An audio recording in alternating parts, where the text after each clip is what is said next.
great.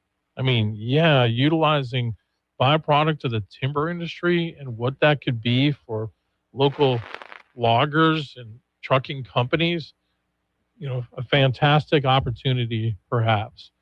But it was the backside of it with the carbon capture and more importantly the sequestration. Like if you would have been telling me, okay, we can capture the carbon, we're going to use it for this purpose.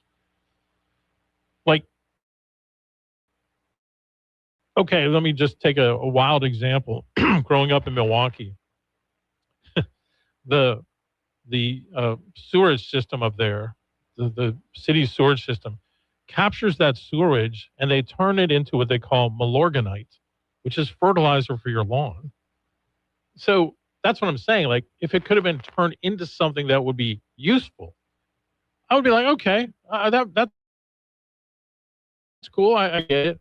But to just say we're going to put it into the ground, I I had a hard time swallowing. I just really did, and I think a lot of people did. And I rightly can see why people that own land, especially in rural areas, were very concerned about this. Especially when you start talking about aquifers, especially when you talk about pipelines, maybe running close to places.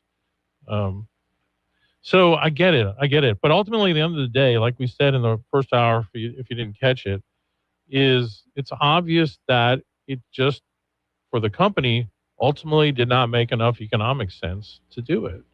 And so they didn't, and they're not. Now, what does that mean for Central Louisiana? At the same time, you also have a lot of voices out there that are talking about the Applied Digital Center. In my mind, that's a completely different discussion. It's something that I feel does make sense because this is a technology that the market is demanding. People are utilizing more and more that digital technology, call it AI or call it whatever you want. But,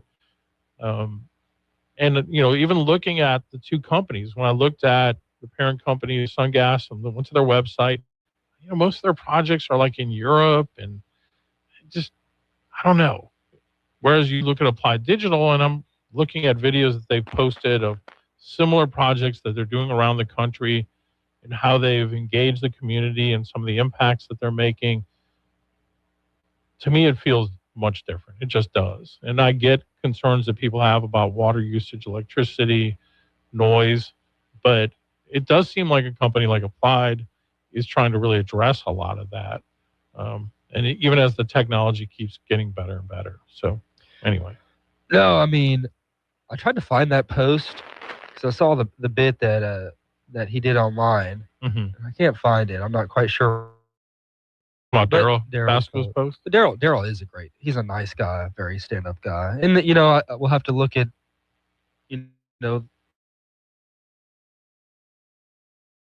with him, he's been a very stand-up guy. Well, look. And it's been a hot button issue. It's been a big topic. I'll say this. When you work in kind of the sector that deals a lot with the public, you have to be very careful that you don't start viewing it as an us against them kind of thing. Like when we work at the TV station, for example, you could kind of see it in some people, how they almost kind of grow a disregard for your viewers. Like, yet does have worth and value, even if it hurts you and you don't agree with it. Take it for what it is. And I think we're in an era right now in politics where a lot of people feel like their political leaders just don't listen to them and don't respect them and don't regard